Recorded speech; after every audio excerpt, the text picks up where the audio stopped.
What's up mga Jing? It's Pamper Day! At syempre, kailangan natin bigyan ng oras yung sarili natin paminsan-minsan.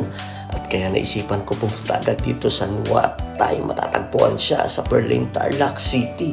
At sa mga gusto rin pumunta rito sa Nuatay ay para ma-relax din yung inyong mga katawan. At ayun na nga, pumasok na ako agad. At yun, sabi nila hugasan nila yung paa ko para mabango.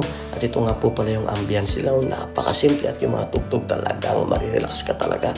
At sabi nga, kuya, mabango na yung paa mo, kuya. Oh, charot! At yun, pumasok na ako agad sa kay mamassage. Ayun, nag-video-video lang ako ng konti. Oh, ayan oh. Pero hindi ko na kinuhanan kung paano ako minassage. At ayun na nga, tapos na ako massage. Talagang it's so relaxing talaga. At saka na-refresh talaga ako. Ayun, uwi na nga po pala ako dyan. Talagang gutom na ako. Hanggang dito na lang guys. Thank you guys for watching.